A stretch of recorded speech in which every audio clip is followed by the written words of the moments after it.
The end of October means we got some league titles up for grabs. Alongside Kyle Stanley, I'm Phil Stafford. Thanks so much for joining us here on Real Recruits TV. We're going to start on the football gridiron where we had two of the top 10 teams in Division I going head-to-head. Number 7, Pinnacle taking on and hosting number 6, Horizon. We had our intern, Alex Adams, out at the game.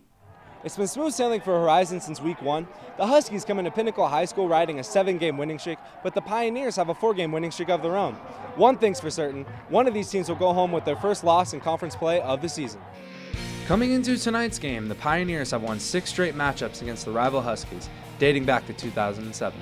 Horizon and Pinnacle each had a turnover early on in this game, but neither team could cash in on the golden opportunities. Here, Luke Quinn looking to send a message, taking this well-executed screen pass to the house, giving Horizon the first lead of the game, 6-0. On a goal line opportunity, Dalton Sneed fires a bullet into the hands of Spencer Marciniak, who muscles the ball away from the defender, making the score 12-0. The Pioneers would bounce back. Brian Lewerke lobs up a beautiful pass to Kules Rose, who makes the catch and takes it 48 yards for the score, making it a 12-7 contest. After recovering an onside kick, Pinnacle's offense takes over. And it's Lewerke, who rolls out to his right and finds Dan Glendo in the corner of the end zone. He makes a spectacular catch. 1 foot in bounds, 2 hands on the ball. That's what we call a touchdown. And just like that, the Pioneers take the lead before half, 14-12, and never look back. Horizon will have to wait again until next year for another shot at taking down the Pioneers. Let's get into some Division II football. The Sunny Slope Vikings celebrated homecoming and senior night on Friday when they hosted Carl Hayden. The green and white could lock up the Section 1 title with a win. Let's go second quarter. Vikings leading by a touchdown. Jose Bivens thinks he's got Victor Gomez in the end zone with the equalizer, but Max Foster there for the Vikes. That was third down.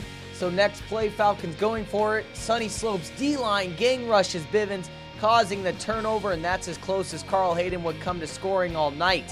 From there on out, the Vikings put the ball in the trusting hands of Tim Freisen. And why not? It may have been senior night, but this junior kept the fans cheering. This one goes for 67 yards. Lead is now 14-0 with 10 minutes to play in the second. Later in the quarter, Freisen should be down for an 8-yard loss, but he shakes it off, and then it's just improv from there. Shake here, wiggle there, looking like Booby Miles a la Friday Night Lights. 4 touchdowns on the night for Freisen. And we got to show you this in the third. Senior kicker Joey Cavalli lining up for a career-long 45-yarder, and he nails it. Vikings celebrate their first sectional title in the last 10 years. Great test for Millennium this week on the road against the number 3 team in the state for Division I play. First quarter, Walter Freeman answers the challenge with a quick pass at Joseph Pena. Pena beats the defenders and he's off. 40-yard score makes it 7-0. But then the Knights use a strong ground game to pull away. 3 rushing touchdowns, 2 by Desmond Washington and 1 by Jalen Johnson. Makes it 21-7 into the fourth quarter. Under a minute left to go in regulation, Freeman to his go-to guy. It's Joseph Pena again in the corner of the end zone. Now it's a 1-score game. Time for an onside kick. Great attempt by the Tigers, but Westview comes out with it to solidify a 21-14 win. Meet me on the volleyball courts. Raymond S. Kellis hosts Cactus Shadows on Tuesday. We're checking in on Real Recruits athletes Tasia Bell, Nicole Rackley, and Allie Reed of Kellis. Second set is where we'll start. Falcons ahead early, but the Cougars rallying. Allie Reed, no way to defend that. She was dialed in for the night. Later in the set, strong outside hit from Cactus, saved by Reed. Bell sets up Sabrina Ward. Falcons showing some solid defense at the net. Cougars get it over. Falcons can't set up a kill, so back to Kellis. Bell goes to Rackley on the near side, puts some extra on it, and falls in for the point. Despite their tough effort, though, the Cougars shut out at home against Cactus. This one ends in straight sets.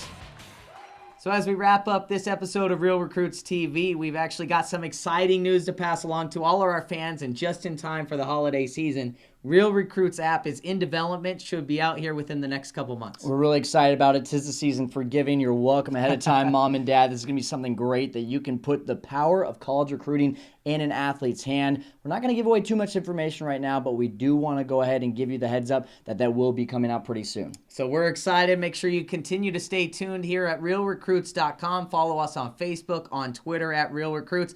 For Kyle Stanley, I'm Phil Stafford. Let's send it out to our fans.